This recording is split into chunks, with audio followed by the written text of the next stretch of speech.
Благодарам подпредседателе, почитувани. Денес на дневен ред е изборот за уставен судија за кандидатката професор доктор Јадранка Дабовик Анастасовска. Овој избор е ради испразнетото место на судијата Јован Јосифовски, чиј мандат истече во јануари 2023 година и една година е испразнето оваа место и се наметнува прашањето зошто власта 11 месеци чекаше и да постави свој нов кандидат. Велам нов кандидат заради тоа што изборот на јавниот обвинител на Република Македонија се уште е во тек. Професорката Дабовик Анастасовска е квалитетен правник со импозантно CV, тоа го зборува и на комисијата од 25 страни.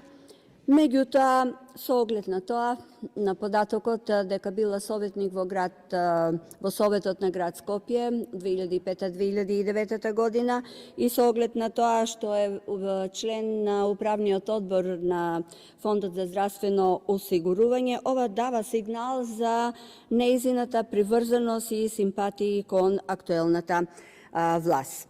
Искрено се надевам дека професор Дабовик Анастасовска нема да го игнорира досегашното свое работење, сиот оној правнички, професионален багаж кој што го има стекнато во сиот изминат свој работен век и дека таа ќе и покрај тоа што е цената од правната фела од своите колеги, кога ќе седне на маса со Татјана Васич Бозаджиева, Фатмир Скендер и председателката на Уставен Кацарска, на која председателка на Уставен, а Уставен и има опонирано две одлуки, отфрлено две одлуки, за која се учи во Колумбија на универзитетите за тоа како не треба да се води една постапка, па во тоа друштво се надевам дека професорката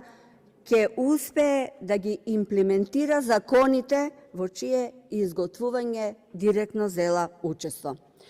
Да се надеваме дека нема да се јави кај неа тој клиентелистички однос на избраните кон избирачите за кој што зборуваше Ристовска, Ленче Ристовска, јавниот обвинител при изборот на обвинители во Советот на јавни обвинители.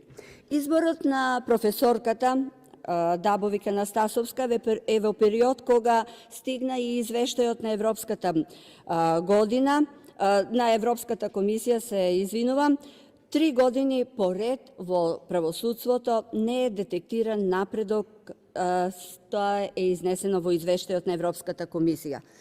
Критики за судството и борбата со корупцијата, критики за состојбите во судскиот совет, злоупотреба на европското знаменце, критики за носење на кривичен законник по скратена постапка и гледајќи ја сликата во државата, не ни треба извештајот на Европската комисија, затоа што сето тоа сме сведоци и се дешава пред нас. Насекаде корупција, криминал, во кој се инволвирани високи владени функционери.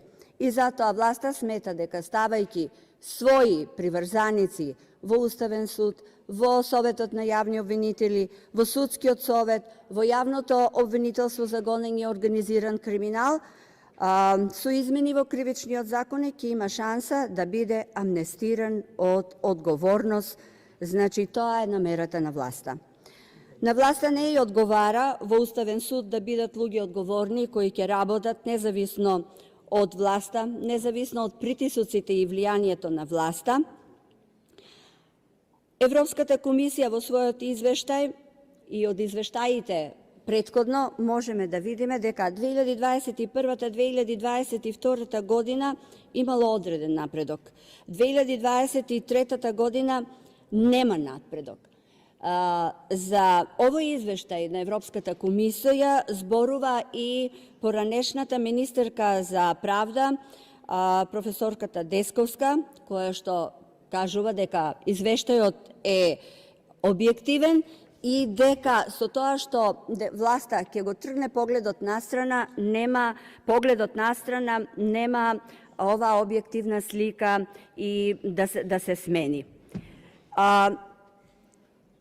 Критикувајќи во Европската комисија е спомнати случајот со Судскиот совет и токму министерката, поранешната министерка Десковска, зборува за тоа дека топката е падната токму и треба да водат сметка и да изнаоѓат решенија токму Министерството за правда и Судскиот совет. Не само народниот правобранител, не само државниот ревизор на Државниот завод за ревизија, ДКСК, сите упатуваат на тоа дека реформите во правосудството ги нема. А Уставот е највисок правен акт во државата. Уставниот суд ја штити уставноста и законитоста во Македонија. Уставот треба да биде темелот на државата, а Уставниот суд треба да биде гаранција на тие темели. Од тука уставните судии својот легитимитет треба да го црпат токму од судиите. Уставниот суд се прогласи за ненадлежен за представката на ДКСК за изградба на коридорите. Тоа е нотирано и во извештајот на Европската комисија. Местото во Уставниот суд е само на истакнати правници од рангот на професор доктор Саво Климовски, професор доктор Родна Живковска, професор доктор Тодор Витларов, кои што исто така има импозантни биографии, импозантно CV, меѓутоа оваа власт ја прогласи за уставен судија Тања Васич Бозаджиева, која што имаше само поминато 4 месеци од нејзиното магистрирање, а нејзин ментор беше Родна Живковска. Покрај такво импозантно, таква голема и богата биографија, прогласена меѓу другото и за најдобар предавач на Академијата за уставни суди и обвинители, се извинувам, за судии и обвинители, таа не беше избрана, беше избрана Тања Васич Бозаджиева и Фатмир Скендер. Дури оваа власт и кога предложи кандидатка која што има навистина биографија со која може да се гордее, тоа го направи на начин на кој што го прави баш со такви кандидати кои што треба да ги скрие, како што е Тања Васич Бозаджиева, како што е Фатмир Скендер. Тој навистина нема некоја биографија за себе со корупција и криминал, меѓутоа тоа е судија кој што доаѓа само од апелациониот суд и нема не оставил некој печат по кој што неговите колеги ќе го препознаваат. Затоа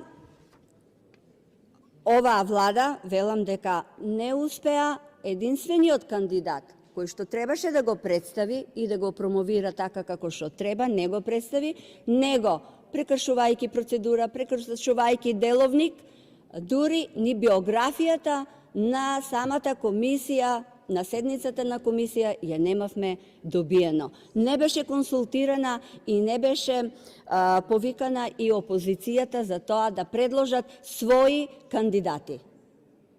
На наше инсистирање, на наши притисоци беше одложена седницата на комисијата, ни беше доставена биографијата на професорката Јадранка, а без при тоа, значи, да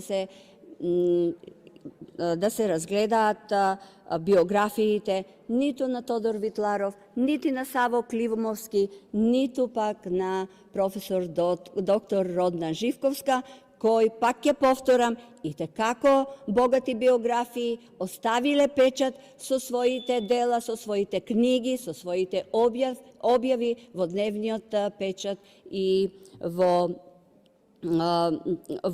правната фела. Благодарам. Има збор Бојан Стојановски.